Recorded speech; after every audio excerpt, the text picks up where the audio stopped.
হাম পরিস্থিতির খবর রংপুর থেকে জানাতে আমাদের সাথে যুক্ত হচ্ছেন ফখরুল শাহীন। ফখরুল শাহীন, জানাবেন রংপুর মেডিকেলে হাম আক্রান্ত রোগীর সংখ্যা এখন কত? সবশেষ কি খবর আছে আপনার কাছে?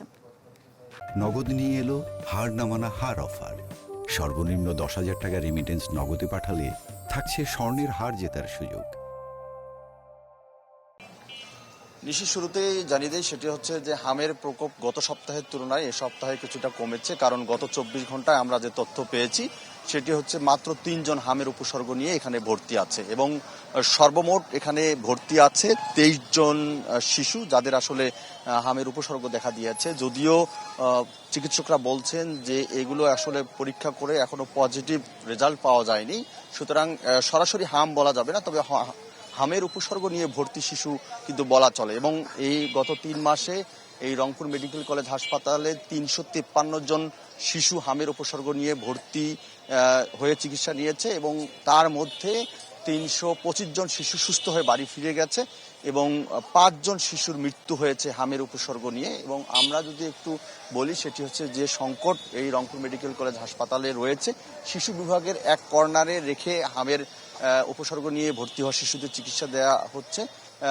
এখন সংখ্যাটা কম, 3 জন মাত্র, এই কারণে আসলে তেমন ভোগান্তি পোহাতে হচ্ছে না রোগীর স্বজনদের। তবে এই সংখ্যাটা যখন বৃদ্ধি পায়, যখন অনেক বেশি সংখ্যা হয়, তখন কিন্তু শিশু ওয়ার্ডের সাধারণ যারা শিশু আছেন, সাধারণ রোগে আক্রান্ত শিশুরা আছেন, তাদের সঙ্গে রেখে যখন হামের উপসর্গ নিয়ে ভর্তি হওয়া শিশুদের চিকিৎসা দেওয়া হয়, তখন কিন্তু একটি আশঙ্কার সৃষ্টি হয় এবং যারা স্বজন আছেন, শিশুর অভিভাবক আছেন, তাদের মধ্যে একটি সংখ্যা তৈরি হয়।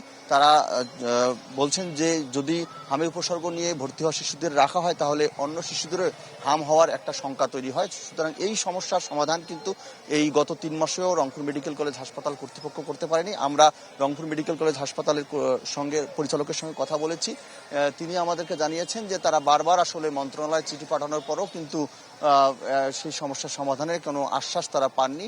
রংপুর মেডিকেল কলেজ হাসপাতালে যে শিশু ওয়ার্ড আছে, সেখানে আসলে শিশুদেরকে রাখা হয়েছে চিকিৎসার জন্য। সেখানেই আসলে হিমশিম অবস্থা, অর্থাৎ একটি বেডে 2 থেকে 3 জন শিশু রেখে কিন্তু চিকিৎসা দেওয়া হচ্ছে। সেই অবস্থায় আসলে হাম আক্রান্ত হামের উপসর্গ নিয়ে ভর্তি হওয়া শিশুদের আলাদাভাবে রেখে চিকিৎসা দেওয়ার জায়গা আসলে রংপুর মেডিকেল কলেজ হাসপাতালে নেই।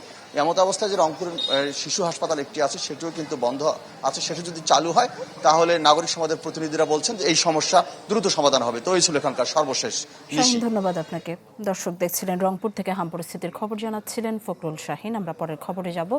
বর্তমানে দেশ ভালো নেই, জনগণের প্রত্যাশার বিপরীতে পরিচালিত হচ্ছে। সকালে সিলেটে এমন মন্তব্য করেছেন জামায়াতের আমির ডাক্তার শফিকুর রহমান।